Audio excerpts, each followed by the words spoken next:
Good morning students. मेरा नाम है कुलदीप यादव और आशा करता हूँ कि आप सब अच्छे होंगे। आज हमें पढ़ना है इंग्लिश का दूसरा पार्ट, यानी कि मैंने इंग्लिश में पार्ट्स ऑफ स्पीच में 9 पार्ट्स तुम लोगों को बताए थे कि हमें पढ़ने होंगे, जिसमें से पहला था नाउन, जो कि मैं पूरा कर चुका हूँ।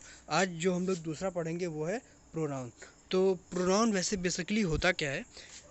प्रोनाउन की डेफिनेशन है वर्ड विच रिप्लेस नाउन, यानी कि ऐसा वर्ड जो कि नाउन की जगह या नाउन की जगह को ले लेता है या उसको रिप्लेस कर देता है, उसको हम क्या बोलते हैं? प्रोनाउन बोलते हैं। ठीक है, तो नाउन से ही निकल के आया है, मतलब कि नाउन की जगह पर या नाउन जहाँ पर हम यूज़ कर रहे हैं उसको रिप्लेस करके, यानी कि उसको हटा के उसकी जगह दूसरा कोई भी वर्ड यूज़ करते हैं, तो उसको हम लोग क्या बोलते हैं? प्रोनाउन बोलते हैं। अब प्रोनाउन के एग्जाम्पल कौन कौन से होते हैं? जैसे कि तुमने किताबों में या बहुत सारी जगहों पे पढ़ा होगा, he, she, it, they, we, this, these, his, her, him, etcetera. ऐसे कई सारे वर्ड्स जो लिखे होते हैं, इन्हीं को हम लोग प्रोनाउन बोलते हैं। यानी कि उन वर्ड्स को हटा के, किसी का नाम हो सकता है, कोई जगह या कोई भी वस्तु का नाम, इनको हटा के उनकी जगह पे जो भी हम यूज़ करते हैं वर्ड, वही हमारे लिए प्रोनाउन होते हैं। अब इसका सबसे बढ़िया एग्जांपल सेंटेंस के हिसाब से देखा जाए तो ये है पहला वाला। लिखा हुआ है Ram is going to school. तो यानी कि यहाँ पे नाउन, सबसे पहले तो ये बताओ कि इसमें नाउन क्या है? नाउन इसमें हमको दिख रहा है राम, यानी कि नेम ऑफ पर्सन की जगह पे आ गया। अब वही सेंटेंस मैंने नीचे लिखा है he is going to school. तो सब कुछ तो इसमें देखो, इस से लेकर के स्कूल तक, यहाँ तक ये पूरा सिमिलर है ना? इसमें कोई भी चेंज नहीं है। चेंज है कहाँ पे? स्टार्टिंग में लिखा हुआ था राम और नीचे लिखा हुआ ही, यानी कि ऊपर वाले सेंटेंस की अगर हिंदी हिंदी हम बोले तो वो हो जाएगा राम स्कूल जा रहा है। उसी सेंटेंस को अगर हम उसका नाम ना जानते होते तो उसकी जगह हम कोई दूसरा वर्ड यूज़ करते, जैसे वह स्कूल जा रहा है, तो जो ये उसके नाम की जगह हमने वर्ड यूज़ किया है वही क्या है? उसका प्रोनाउन है। मतलब कि राम की प्लेस पे हमने क्या यूज़ किया? ही उसका क्या हो गया? प्रोनाउन हो गया। अब नेक्स्ट एग्जांपल है डॉग इज़ बार्किंग। ठीक, डॉग इज़ बार्किंग यानी कि कुत्ता भौंक रहा है। ठीक है, अब तुम डॉग ना बोलो, ये कह दो कि वह भौंक रहा है, तो क्या हो जाएगा? It is barking. यानी कि हमने जो डॉग वाला नाउन था उसकी जगह कौन सा वर्ड यूज़ किया? इट, और इट उसका क्या बन गया? उसी का प्रोनाउन बन गया। अब सबसे पहले बात कर लेते हैं कि हमें पढ़ना क्या क्या है। तो नाउन में हमें उसके पहले, सबसे पहले काइंड्स पढ़ने। तो ये नाउन, प्रोनाउन कितने टाइप का होता है? प्रोनाउन 6 टाइप्स का होता है। पहला होता है personal, reflexive, demonstrative, distributive, interrogative और रिलेटिव। तो आज हम सारे नहीं पढ़ेंगे, इनमें से 2 या 3 को डिस्कस करेंगे, बाकियों को बाद में, क्योंकि प्रोनाउन एक बहुत ही बड़ा लेसन है लेकिन इंटरेस्टिंग है। अब देखो, पर्सनल प्रोनाउन यानी कि जो पहला उसका काइंड है वो है पर्सनल प्रोनाउन। इसको कहते, मतलब कौन सी चीज़ है जिसे हम पर्सनल प्रोनाउन कहते हैं? देखो होता क्या है पर्सनल प्रोनाउन, इसकी डेफिनेशन है used in the place of noun for person. देखो इसके नाम से ही बेसिकली पता चल रहा है पर्सनल प्रोनाउन, यानी कि पर्सन की जगह पे यूज़ होने वाले प्रोनाउन। जैसे मैंने अभी एग्जांपल दिया था Ram is going to school, तो राम वहाँ पे क्या था? वो एक पर्सन था। उस पर्सन की इस प्लेस पे जो भी तुम प्रोनाउन यूज़ करोगे वही उसका प्रोनाउन, यानी कि उस राम वर्ड की जगह हमने यूज़ किया था ही, तो वो जो ही वर्ड था वही उस राम के लिए क्या बन गया था? प्रोनाउन बन गया था। यानी कि पर्सन का नाम रिप्लेस, यानी कि उसको हटा के उसकी जगह जो वर्ड यूज़ करते हो, जो प्रोनाउन यूज़ करते हो, वही क्या है? Personal pronoun. जैसे मैंने इसके पहले ही दिखाया था ही, शी, इट। इट तो नहीं होगा, ही, शी, हिज, हिम, हर, ये सारे जितने भी वर्ड है, दे, देम, ये सारे ही क्या होते हैं? पर्सनल प्रोनाउन में आते हैं, क्योंकि इनको हम पर्सन्स के लिए यूज़ करते हैं। बस सिंपल सी डेफिनेशन है, पर्सन के लिए यूज़ किए जाने वाले वर्ड पर्सनल प्रोनाउन होते हैं। एग्जाम्पल, अब जैसे कि एग्जांपल में पहला ले लो, राम इज़ ईटिंग फूड। ठीक है, तो राम इज़ ईटिंग फूड, यहाँ पे पहले बताओ पर्सन कौन सा है? ज़रूरी नहीं कि एक सेंटेंस में एक ही प्रोनाउन हो या एक ही वर्ड हो, तो अलग अलग चीज़ों के लिए अलग अलग प्रोनाउन। जैसे 6 काइंड में दिखाया, तो 6 तरह के सेंटेंस में प्रोनाउन यूज़ किए जा सकते हैं। तो जैसे पहला जो सेंटेंस मैंने ये दिखा रहा हूँ, राम इज़ ईटिंग फूड, तो इस सेंटेंस में ये बताओ पर्सन कहाँ है? पर्सन दिख रहा है राम। ठीक है, अब राम वर्ड को हम नहीं बोलना चाहते, मतलब बार बार, देखो प्रोनाउन का यूज़ करते कब है? जब बार बार किसी का नाम लेना हो या बार बार किसी को बुलाना हो, तो बार बार उसका नाम नहीं लेते हैं, उसको वाह ऐसे करके बुलाते हैं ना, आप बोलते हैं। तो वैसे ही बार बार तुम अगर उसका नाम नहीं लेना चाहते हो राम, या नहीं लिखना चाहते, तो उसकी जगह क्या लिखोगे, ही लिख दोगे। तो क्या हो जाएगा, he is eating food, Ram is eating food, उसका प्रोनाउन क्या बन जाएगा, ही इज़ ईटिंग फूड। तो इसमें जो वर्ड तुम्हें ही दिख रहा है, यही क्या है, यही राम का प्रोनाउन है, यानी कि यही एक पर्सनल प्रोनाउन हो गया। दूसरा है सीता वॉज प्लेइंग। तो सीता वॉज प्लेइंग, तो सीता के लिए क्या यूज़ किया गया है, शी। तो शी वॉज प्लेइंग, तो शी वर्ड जो है वो क्या है, एक पर्सनल प्रोनाउन। मतलब सेंटेंस देखो, क्वेश्चन में जब तुम्हें क्वेश्चन दिए जाएंगे तो सेंटेंस में क्वेश्चन इस तरह से आएंगे कि ऐसे सेंटेंस लिखा होगा, पूछेगा कि कौन सा वर्ड प्रोनाउन है, प्लस ये बताओ कि वो कौन से टाइप का प्रोनाउन है, वो पर्सनल प्रोनाउन है, रिफ्लेक्सिव प्रोनाउन है, डिस्ट्रीब्यूटिव प्रोनाउन है, कौन से टाइप का प्रोनाउन है। तो तुम्हें दो बातें बतानी होंगी बस। पहले तो जो वर्ड प्रोनाउन होगा उसको ऐसे अंडरलाइन कर दोगे, मतलब कि ये वाले में ऐसे अंडरलाइन कर दोगे। उसके बाद तुम्हें बता देना होगा काइंड, तो इसके लिए जैसे काइंड में यहाँ लिख दे रहा हूँ, तो क्या हो जाएगा, इसके लिए पर्सनल प्रोनाउन हो जाएगा। समझ गए। और दूसरी बात, यहाँ पे जो राम यूज़ किया गया है, राम की जगह पे ही, तो ही जो है वो मेल्स के लिए होता है और शी फीमेल्स के लिए होता है। अब देखो, उसी पर्सनल प्रोनाउन में तीन चीज़ें होती है, इनको समझ लो, बहुत ज़्यादा इंपॉर्टेंट है। जैसे कि पहले लिखा हुआ है first person, second person, third person, ये तीन चीज़ें हैं ना। तो फर्स्ट पर्सन किसे कहते हैं, सेकंड पर्सन किसे कहते हैं और थर्ड पर्सन किसे कहते हैं, ये समझ लो। केवल ये रटना तो बहुत आसान होता है कि फर्स्ट पर्सन में कौन से वर्ड आते हैं, लेकिन अगर ये पूछा जाए कि फर्स्ट पर्सन होता क्या है, ये बताओ, तो मैं बताता हूँ। देखो, अगर कोई तुमसे पूछे कि फर्स्ट पर्सन क्या है, तो फर्स्ट पर्सन होता है जो हम अपने लिए वर्ड यूज़ करते हैं, जैसे कि मैं, मेरा, अपने, हमारे, मतलब जो अपने लिए अपनापन शो करे उसी को बोलते हैं फर्स्ट पर्सन। जो खुद के लिए यूज़ करते हैं उनको बोलते हैं फर्स्ट पर्सन। सेकंड पर्सन क्या होता है, सेकंड पर्सन का मतलब होता है तुम, जैसे कि यू है ना, तो यू मतलब तुम, तुम्हारे, ये दो वर्ड जो मैंने बोले, तुम और तुम्हारे, यही क्या है, सेकंड पर्सन। मतलब आप खुद के लिए नहीं बोल रहे हैं, आपके सामने जो इंसान है जिससे आप बात कर रहे हैं, जो आपकी बात सुन रहा है, वो आता है सेकंड पर्सन में। और जो तीसरा है थर्ड पर्सन, थर्ड पर्सन होता है जैसे मैं हूँ, आप सुन रहे हैं और हम बात यहाँ पे किसी और की कर रहे हैं, जैसे राम की बात कर रहे हैं और वो यहाँ पर है ही नहीं, ठीक, तो वो कौन से पर्सन कैटेगरी में आएगा, वो आ जाएगा थर्ड पर्सन। मतलब किसी ऐसे के बारे में बात कर रहे हैं जो यहाँ पे प्रेजेंट नहीं है, या हमारे और आपके अलावा कोई जो तीसरा पर्सन है, उसे बोलते हैं थर्ड पर्सन। अब ये मैंने आपके लिए कुछ एग्जांपल लिख लिए हैं, इसको स्क्रीनशॉट ले लीजिए या अपनी कॉपी जो आप नोट्स बना रहे हैं वहाँ पे ज़रूर से इसको लिख लीजिए। तो जैसे कि इसमें पहला फर्स्ट पर्सन में देखिए लिखा है हम, हमारा, मैं, मेरे, अपना, अपने, हमारे, हम सब, ये सारे जितने भी वर्ड हिंदी में हैं, ये मैं हिंदी में बोल रहा हूँ, तो जितने हिंदी वाले वर्ड हैं ये सारे, यही सब बताते हैं कि वो फर्स्ट पर्सन है। और अगर मैं इसी को आपको इंग्लिश में दिखाऊँ, तो ये जितने भी वर्ड लिखे हुए जैसे आई, मी, माई, वी, आर, अस, माइन, ये सारे वर्ड फर्स्ट पर्सन है। ये भी यही है, मी, आई का मतलब मैं, मी मेरा, मैं, ठीक है, माई, वी, आर, ये सारे वही वर्ड है जो पीछे हिंदी में लिखे थे, उन्हीं को यहाँ पे इंग्लिश में कर दिया गया है। ठीक है, तो यही सारे जितने भी वर्ड दिख रहे हैं, अगर ये कहीं भी दिख जाए तो समझ जाना कि ये फर्स्ट पर्सन, यानी कि अपने लिए, खुद के लिए बात कर रहे हैं आप। अपना, मेरा, मैं, ऐसे जितने भी वर्ड होते हैं वो फर्स्ट पर्सन में आते हैं। अब यहाँ पे है सेकंड पर्सन, तो सेकंड पर्सन में तुम, तुम्हारा, तुम्हारे, मतलब दूसरे पर्सन तो आ गया ना, जैसे हम अपने खुद के लिए हो गए, हमारे सामने जो होगा वही तो होगा तुम, तुम्हारे और तुम्हारा। तो उसके लिए यू, योर और योर्स, ये जितने भी वर्ड हैं नीचे हिंदी, ऊपर हिंदी में लिखे हैं और नीचे जो लिखे हैं वो इंग्लिश में हैं, तो इन्हीं को बोलते हैं सेकंड पर्सन। अब बात करते हैं थर्ड पर्सन की, तो थर्ड पर्सन कौन सा होते हैं, वाह।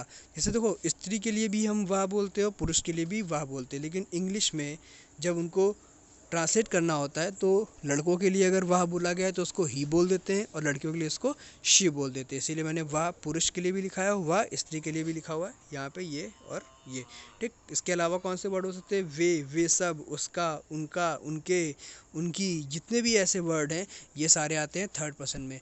उनसे हम डायरेक्टली बात नहीं कर रहे होते हैं, वो उनकी तरफ इंडिकेट करते हैं। अब ये उन्हीं वर्ड्स के इंग्लिश हैं, जैसे कि पहले मैंने ही के आगे मैन लिख रखा है, यानी कि ही वर्ड किसके लिए यूज़ करते हैं, मैन, यानी कि जितने भी मेल्स होते हैं उनके लिए। शी के लिए मैंने वुमेन लिख रखा है, मतलब कि जहाँ भी वुमेन का नाम आएगा यानी किसी महिला का नाम आएगा तो उसकी जगह हमें शी यूज़ करना होगा। फिर इसके अलावा इट है, his, him, her, they, their, them, ऐसे जितने भी वर्ड्स हैं ये सारे किसके लिए हैं? ये सारे थर्ड पर्सन के लिए हैं, जिसके लिए हम लोग बात कर रहे हैं लेकिन उससे डायरेक्टली नहीं बोल रहे हैं, उसकी तरफ इंडिकेट करके बोल रहे हैं, उनको बोलते हैं थर्ड पर्सन। तो ये इंग्लिश में है और इसके पीछे जो मैंने दिखाए थे वो सारे हिंदी में थे। अब एक बहुत ही बेसिक सी और बहुत ही इम्पॉर्टेंट सी चीज़ है, इसको ज़रा ध्यान से समझिएगा। ये लिखा हुआ है पॉजेसिव केस। पॉजेसिव केस यानी कि इसका मतलब क्या होता है, सबसे पहले तो ये समझ लीजिए। कहीं पे भी पॉजेसिव केस लिखा हो या पॉजेसिव हो तो पॉजेसिव वर्ड का मतलब होता है हक या किसी चीज़, हाँ वही कि किसी के ऊपर आपका हक होना या आपका अधिकार होना, उसको बोलते हैं पॉजेसिव। अब जैसे कि आपने कई सारे वर्ड देखे होंगे, जैसे लिखा होता है my book, my pencil, your book, their food, their pen. ये सारे वर्ड जो पहले आ रहे हैं इन सब ऑब्जेक्ट के, तो उनको बोलते हैं पॉजेसिव। जैसे कि मैंने बोला माई बुक, माई बुक का मतलब क्या है? मेरी किताब। तो उस किताब के ऊपर हक किसका है? माई का हुआ ना। तो वही वर्ड ये जितने भी हैं वो सारे अपना हक दिखा रहे हैं, उन्हीं को हम पॉजेसिव बोलते हैं। जैसे कि यहाँ पे लिखा हुआ है योर बुक, तो बुक के ऊपर हक किसका है? योर का है ना, मतलब तुम्हारा, तुम्हारी बुक, यानी कि हक किसका है? बुक के ऊपर तुम्हारा है। फिर है देयर फूड, उनका खाना या उनका भोजन, तो उस भोजन पे हक किसका है? उनका है, यानी कि देयर। ठीक। माई पेंसिल, मेरी पेंसिल है ना, तो पेंसिल पे हक किसका हुआ? मेरा हुआ। तो ये जो माई वर्ड है ये क्या है? पॉजिटिव शो कर रहा है। एक बात हमेशा याद रखना कि कभी भी कहीं भी पॉजिटिव केस होगा, यानी कि ऐसा कोई भी वर्ड जैसे माई, योर, देयर, हिज, हिम, ऐसे वर्ड यूज़ करोगे तो उनके जस्ट बाद में कोई ना कोई ऑब्जेक्ट आना ज़रूरी है, मतलब वस्तु आना ज़रूरी है। क्योंकि जब तक वस्तु नहीं आएगी तब तक उसके ऊपर आप अपना हक कैसे दिखा सकते हैं, है ना। जैसे कि यह मेरा घर है, तो घर होगा तभी तो मेरा बोलोगे, ये कहो यह मेरा, इसके आगे कुछ नहीं। हाँ, तो हमेशा याद रखना कि यहाँ पे कोई भी वर्ड लिखा होगा तो उसके बाद में कोई ना कोई ऑब्जेक्ट यानी कोई ना कोई वस्तु आपको ज़रूर लिखनी पड़ेगी। जैसे एग्जांपल में बता देता हूँ, his food, his pen, his pencil, her food, her pen, her pencil, my food, my pen, my pencil, your food, your pen, your pencil. ऐसे करके कोई भी वर्ड तुम बना सकते हो। अब ये कुछ सेंटेंस में मैंने एग्जांपल दे दिए हैं ताकि और अच्छे से समझ में आ जाए। जैसे पहला एग्जांपल इसमें लिखा हुआ है दिस इज़ हर पेन, यानी कि यह उसका पेन है। तो हर किसके लिए? महिला के लिए यूज़ करते हैं, तो जाहिर सी बात है। तो ये किसी महिला की तरफ संकेत करते हुए क्या कह रहा है कि यह उसका पेन है। ठीक। तो किसका पेन है? उसका पेन है। उस पेन पे हक किसका है? उसका है, यानी कि किसी एक महिला का, जिसकी तरफ हम इंडिकेट कर रहे हैं। दूसरा है दीज आर योर बुक्स, ये आपकी किताबें हैं, यह आपकी किताबें हैं। किताबें किसकी हैं? आपकी, मतलब कि हक हो गया ना आपका। तो वो क्या है? पॉजिटिव केस, यानी कि ये जो योर वर्ड लिखा हुआ है ये क्या है? पॉजिटिव केस में आ जाएगा। फिर लिखा हुआ है this is my shirt, this is my shirt, यह मेरी शर्ट है। तो इसका मतलब क्या हुआ कि शर्ट के ऊपर हक किसका है? माई का है। माई मतलब मेरा हक है। फिर है इट इज़ योर फुटबॉल, मतलब ये आपकी फुटबॉल है। तो फुटबॉल पे हक किसका है? आपकी। अच्छा, क्या होता है कि कभी कभी जो पॉजेसिव केस होते हैं ये सेंटेंस के बीच में आते हैं, लेकिन कुछ सेंटेंस ऐसे होते हैं जहाँ पे पॉजेसिव केस स्टार्टिंग ही सेंटेंस की मतलब पॉजेसिव केस से होती है। जैसे कि पहला एग्जांपल इसमें लिखा हुआ है his sister was going to park, उसकी बहन पार्क जा रही थी, है ना। तो सिस्टर है, इसके ऊपर हक किसका है? उसकी, यानी कि वो सिस्टर किसकी है? उसकी है। ठीक है। दूसरा है their ID card had lost, उनके आईडी कार्ड खो गए। तो आईडी कार्ड पे हक किसका है? उनका है ना, तो उनके आईडी कार्ड खो गए। अब ये जो आपके सामने चार्ट दिख रहा है इसका सबसे पहले तो आप एक स्क्रीनशॉट लीजिए और इसको ज़रूर लिखिएगा। इसमें क्या है? नॉमिनेटिव केस, पॉजेसिव केस और ऑब्जेक्टिव केस, यानी कि जितने भी पर्सनल प्रोनाउन होते हैं वो 3 तरह के होते हैं। जैसे कि हमारा जो सेंटेंस होता है मैंने बताया था, सब्जेक्ट, हेल्पिंग वर्ब, फिर मेन वर्ब, ऑब्जेक्ट, ऐसे करके आता है। तो जो नॉमिनेटिव केस होता है, यानी कि सेंटेंस की स्टार्टिंग में जो हम वर्ड यूज़ करते हैं उनको बोलते हैं नॉमिनेटिव। जैसे आई, ठीक है। तो आई सेंटेंस की हमेशा स्टार्टिंग में आता है, कभी भी सेंटेंस के बीच में नहीं आ सकता है, या फुल स्टॉप या कॉमा के बाद तो आ सकता है, लेकिन ऐसे बीच में ही आप कहीं भी नहीं लगा सकते। अगर बीच में कहीं पे लगाना है तो फिर मी लगाना पड़ेगा। और अगर मान लीजिए आपके पास कोई ऐसा वर्ड है या कोई ऐसी वस्तु है जिस पे आपको अपना हक दिखाना है, तो आई पेन, आई पेंसिल ऐसे नहीं बोलते ना, माई पेन, माई पेंसिल बोलते हैं। तो क्या होगा? वहाँ पे आपको पॉजिटिव केस यानी कि ये वाले यूज़ करने होंगे। फिर ऑब्जेक्टिव केस आता है जब सेंटेंस की एकदम एंड हो जाए, वहाँ पे हम लोग ये वाले सारे वर्ड यूज़ करते हैं। मतलब ये जितने भी वर्ड लिखे हैं ये सेंटेंस के आखिरी में आने चाहिए, और ये जितने भी वर्ड लिखे हैं ये सेंटेंस के स्टार्टिंग में। मैंने इसीलिए उस तरीके से लिखे हैं। जैसे कि कोई भी सेंटेंस लिखा है, अगर स्टार्टिंग में वर्ड सेंटेंस की स्टार्टिंग करनी है तो आप इनमें से कोई सा भी वर्ड चूज़ कर सकते हैं, इनमें का वर्ड चूज़ नहीं कर सकते हैं, ठीक है। तो फिर और अगर बीच में सेंटेंस के मतलब किसी चीज़ के ऊपर आपको हक दिखाना है तो आप ये वाले वर्ड यूज़ कर सकते हैं। जैसे ये है मेरी, अपनी, तुम्हारी, उनकी, ठीक। इन सब वर्ड्स का हिंदी है, और बाकी ये लास्ट में आते हैं, तो इसको ज़रूर से लिख लीजिए। अब देखिए यहाँ पे बताया गया है कि किसका कौन सा पॉजिटिव केस होता है। जैसे कि पहले लिखा हुआ है ही का पॉजिटिव में अगर बोला जाए तो हिज होता है और ऑब्जेक्टिव हिम। वैसे ही शी का अगर पॉजिटिव केस बोला जाए तो हर होगा और ऑब्जेक्टिव भी हर हो जाता है, और इट का इट्स और फिर इट हो जाता है, ठीक है। अब इसमें एग्जांपल में लिखा हुआ है he is a good boy, ठीक है, ये सेंटेंस हमारा, ठीक है। अब इसमें आपने ये तो पहचान लिया कि ही क्या है, एक पर्सनल प्रोनाउन है, लेकिन उस पर्सनल प्रोनाउन में भी वो कौन सी कैटेगरी में आता है, नॉमिनेटिव में, क्योंकि ही सेंटेंस की स्टार्टिंग में लिखा हुआ है। मैंने बोला था स्टार्टिंग में केवल नॉमिनेटिव केस आते हैं, बीच में पॉजेसिव आते हैं और एंड में ऑब्जेक्टिव। दूसरा सेंटेंस है दे आर रनिंग, तो दे स्टार्टिंग में आ रहा है, दे यानी कि वो क्या हो जाएगा, नॉमिनेटिव केस हो जाएगा। मतलब आपको अगर कोई क्वेश्चन दिया जाएगा सेंटेंस में तो उस सेंटेंस में आपको पहले तो पहचानना होगा कि प्रोनाउन कहाँ पर है। उस वर्ड को पहचानने के बाद उसका काइंड बताएंगे कि वो पर्सनल प्रोनाउन का है या नहीं, फिर पर्सनल प्रोनाउन में भी वो किस टाइप का है, नॉमिनेटिव केस, ठीक है। अब ये एक और एग्जांपल दिया हुआ है, लिखा है आई एम टीचिंग यू, मैं आपको पढ़ाता हूँ। तो इसमें जो आई वर्ड है वो स्टार्टिंग में आया है, और आई आपने अभी देखा था वो क्या है, नॉमिनेटिव केस। अच्छा, आई का पॉजिटिव केस क्या होता है, कोई है जो मुझे बता सकता है कमेंट बॉक्स में? हाँ, वैसे मैं बता देता हूँ खुद ही। आई का पॉजिटिव केस होता है माई। आई का मतलब होता है मैं, हक दिखाना हो तो मेरी, और फिर लास्ट में हम या मैं आ जाता है वापस से, ठीक है। तो जिसमें जो आई वर्ड लिखा हुआ है ये क्या है, एक नॉमिनेटिव केस है। फिर दूसरा एक और हमें दिख रहा है प्रोनाउन, वो क्या है, यू, लेकिन यू यहाँ पे नॉमिनेटिव केस नहीं है, सेंटेंस की एकदम स्टार्टिंग एंड में आया है।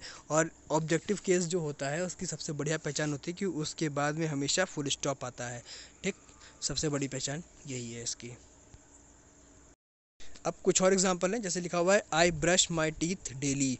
तो इसमें आई जो वर्ड है वो सेंटेंस की स्टार्टिंग में है, तो तुरंत पहचान में आ रहा है कि वो क्या है, एक नॉमिनेटिव केस है। फिर इसके बाद लिखा हुआ है माई, तो देखो माई के बाद में टीथ लिखा है, तो माई टीथ मतलब क्या है, मेरे दांत। तो दांतों पे हक किसका है, मेरा, यानी कि वो क्या हो गया, पॉजिटिव केस हो गया, है कि नहीं भाई। हक दिखा रहा है तो क्या है, वो पॉजिटिव केस में आ गया, ठीक। जैसे ये लिखा है ना माई, तो ये क्या है, पॉजिटिव केस है। क्यों, क्योंकि इसके ऊपर हक, दांतों के ऊपर हक किसका है, माई का है।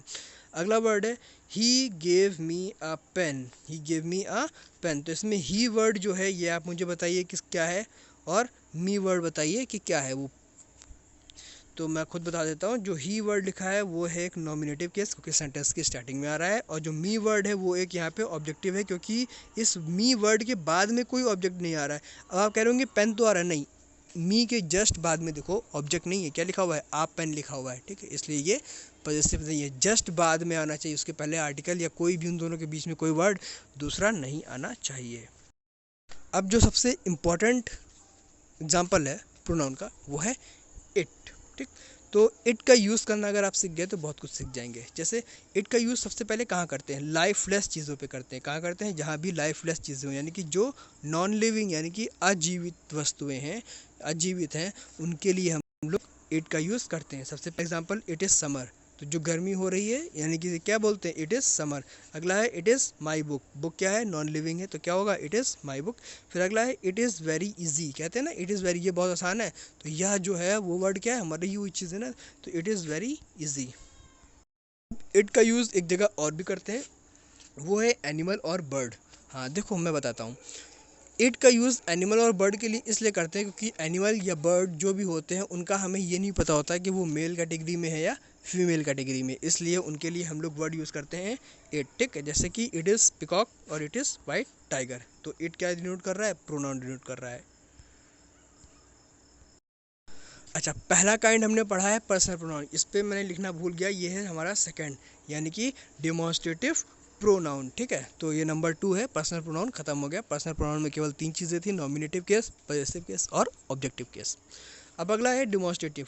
देखिए डिमॉन्स्ट्रेटिव का बेसिकली मीनिंग होता है जब हम किसी की तरफ भी संकेत करते हैं उसको बोलते हैं, जैसे यह, वह, ये सारे वर्ड क्या हैं, डिमॉन्स्ट्रेटिव में आते हैं। लेकिन जो भी ये वर्ड हैं, दिस, डैट, दीज, दोस, ये सब किसके लिए यूज़ होते हैं, ये सारे वर्ड नॉन लिविंग के लिए ही स्पेशली यूज़ होते हैं, मतलब पर्सन के लिए नहीं हो सकते हैं, बाकी किसी के लिए हो सकते हैं, इतना समझ लो बेसिकली बस।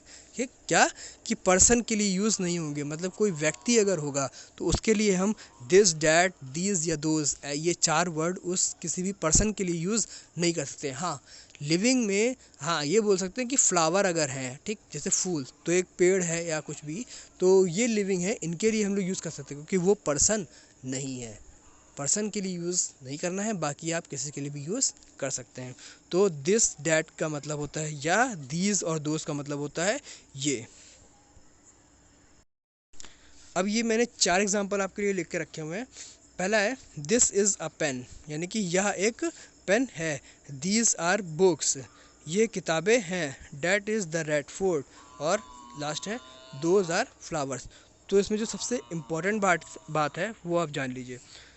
दिस वर्ड जो लिखा हुआ है और डैट वर्ड जो लिखा हुआ है, ये दोनों ही वर्ड कब यूज़ करते हैं, तब यूज़ करते हैं जब कोई भी चीज़ सिंगुलर हो, मतलब दिस और डैट को सिंगुलर चीज़ों के लिए यूज़ किया जाता है, और दीज और दोज को प्लूरल चीज़ों के लिए यूज़ किया जाता है। मतलब अगर कोई चीज़ सिंगल है उसके लिए हम क्या यूज़ करेंगे, दिस यूज़ कर सकते हैं या तो फिर डैट यूज़ कर सकते हैं। और कोई चीज़ दो है यानी कि बहुवचन है या प्लूरल में है तो उसके लिए या तो दीज यूज़ करोगे या तो दोज यूज़ करोगे। अब इनमें भी अलग अलग कैटेगरी होती है। अलग अलग कैटेगरी होने का मतलब ये है कि दिस और डैट दोनों हैं तो सिंगुलर के लिए ही, लेकिन अब पूछ रहे हो कि अगर सिंगुलर के लिए तो दो वर्ड क्यों है। हाँ, उसका भी मैं रीज़न बताता हूँ।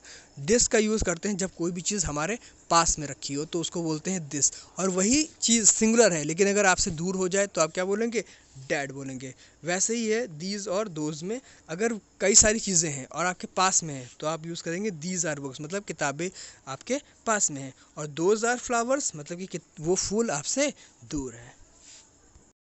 अब इसमें मैंने बहुत ही अच्छा समझा रखा है, जैसे आप इसका पहले तो स्क्रीनशॉट ले लीजिए। हाँ, अब देखिए दिस सिंगुलर, दिस का यूज़ कहाँ करते हैं, सिंगुलर चीज़ों के लिए करते हैं और जब वो चीज़ हमारे पास में हो, ये रहा, ठीक। फिर डैट का यूज़ भी कहाँ करते हैं, सिंगुलर चीज़ों के लिए करते हैं लेकिन वो चीज़ें हमसे दूर होनी चाहिए। दिस का यूज़ कहाँ करते हैं, प्लूरल चीज़ों के लिए करते हैं लेकिन वो चीज़ हमारे पास में रखी हो। और दोस्त का यूज़ कहाँ करते हैं, प्लूरल चीज़ों के लिए करते हैं और वो चीज़ें हमसे दूर होनी चाहिए। अब इस एग्जांपल देखो, दोनों ही सेम है। This is a book, that is a book, सिर्फ वर्ड का फ़र्क है, प्रोनाउन का, दिस और डैट का, बाकी सब कुछ सेम है। तो दोनों की अगर हिंदी बोली जाए तो हिंदी दोनों की ही सेम है, या एक किताब है या एक किताब है, डैट का भी। लेकिन अगर किसी ने बोल दिया दिस इज़ अ बुक, इसका मतलब है कि वो किताब आपके पास में करीब में है। लेकिन अगर बोला डैट इज़ अ बुक, इसका मतलब है वो किताब तो एक है, वही चीज़ है, लेकिन बस उस किताब के और आपके बीच में दूरी थोड़ी ज़्यादा है। अब मान लीजिए आपसे बोला गया these are flowers, those are flowers, तो दोनों ही सेंटेंस सब कुछ सिमिलर है, बस दीज और दोज का फ़र्क है। लेकिन एक ही चीज़ का फ़र्क और है, वो क्या कि अगर दीज आर फ्लावर्स बोला गया मतलब कि कई सारे फूल हैं और वो आपके पास में हैं, ये वाला सेंटेंस यानी कि, और अगर वही फूल है और सब कुछ है और आपके और फूलों के बीच में दूरी ज़्यादा हो जाए, मतलब वो आपसे दूर रख दिए जाए, तो आप बोलोगे दोज आर फ्लावर्स। समझ गए। अब ये कुछ मैंने आपके लिए मैस्कुलिन और फेमिनिन चीज़ें रख रखी हैं, इनको आप कॉपी में नोट कर लीजिएगा। ये समझाने लायक चीज़ें तो वैसे नहीं है, ये आपको केवल याद करनी होंगी। इसमें मैन मतलब जैसे कि पुरुष और स्त्री होता है ना, उसका चेंज करना, ये वही चीज़ें हैं, इसको बस के लिए याद करिए। जैसे बॉय का girl, father mother, king queen, ऐसे कई सारे वर्ड हैं। एक ये सेट है, इसका आप स्क्रीनशॉट ले लीजिए, और एक सेट ये है, इसका भी आप स्क्रीनशॉट लेकर के इसको कहीं पर अच्छे से लिख लीजिएगा और याद कर लीजिएगा। अब जाते जाते मैं आपसे एक रिक्वेस्ट करना चाहूँगा कि आप सभी लोग प्लीज़ अपना अपना होमवर्क करके टाइमली मुझे जमा कर दीजिए, क्योंकि आप लोग कई बच्चे हैं जो ये होमवर्क नहीं कर रहे हैं। कोरोना के चक्कर में या उसकी न्यूज़ सुनने से अच्छा है कि अपने ऊपर ध्यान दो। स्कूल नहीं आना पड़ रहा है लेकिन फिर भी आपके लिए हम लोग प्रयास कर रहे हैं बराबर। और इस लॉकडाउन में आप कुछ ऐसा ना करें कि आपको नुकसान दे। इसका मतलब कि आप समय व्यर्थ ना करें। अगर ये सोच रहे हैं कि लॉकडाउन तो काफ़ी दिन तक चलेगा, अभी आराम करते हैं बाद में करेंगे, तो ऐसा हो सकता है कि ऐसी स्थिति आ जाए कि आपको पता ही नहीं चले कि कब लॉकडाउन ख़त्म हो।